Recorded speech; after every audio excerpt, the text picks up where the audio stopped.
जैसे हम कहते हैं कि कर्मों का फल यहीं पर ही मिलता है, ये उसके कर्मों का ही फल है। मुझे लगता है एक बहुत बड़ी साजिश भी है ये पाकिस्तान की ही सरकार की तरफ से। इंसाफ नहीं हुआ है। इंसाफ तब होता अगर दुनिया के सामने इनका चेहरा बेनकाब होता। हमें और प्रयास करने चाहिए ताकि एक और सरबजीत वहां पर ऐसी मौत ना मरे। जिन्होंने सरबजीत सिंह को मारा था, उनको गोलियां मारकर जो उनकी हत्या हो गई है, इसके बारे में क्या कहना चाहते जिन्होंने पापा पे उस टाइम पे हमला करके उनको बुरी तरह से घायल कर दिया था जेल में। उसके बाद उनकी वहां पर मौत हो गई थी पाकिस्तान की जेल में ही। अ, उनमें से एक जो शख्स था उसको कल गोलियों से मार के उसकी हत्या की गई है हैं? कुछ मीर सरकार। मीर सरफराज। जिस पे मैं यही कहना चाहती हूँ कि जैसे हम कहते हैं कि कर्मों का फल यहीं पर ही मिलता है, ये उसके कर्मों का ही फल है। लेकिन इसके साथ ही मुझे लगता है एक बहुत बड़ी साजिश भी है ये पाकिस्तान की ही सरकार की तरफ से, क्योंकि ऐसे हो सकता है बहुत सारे राज हों जो उनको लगता हो कि बाहर ना आ जाएं दुनिया के सामने। क्योंकि ये भी एक पाकिस्तान सरकार की और वहाँ की एजेंसियों की ही एक मिली भुगत के जो है कारण इन्होंने एक साजिश रच के ही मेरे पापा का वहाँ जेल में कत्ल करवाया था।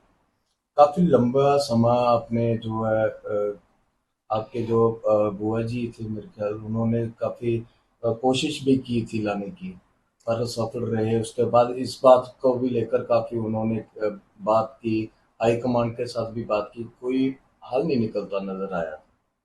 नहीं, बिल्कुल नहीं। एक ऐसा देश जहाँ जिसको हम के कहते ही हैं कि ये दुश्मन देश है और जो कि बिल्कुल किसी भी मानव अधिकारों को नहीं मानता है, उसके इस टाइप के देश से आप क्या ही उम्मीद कर सकते हो।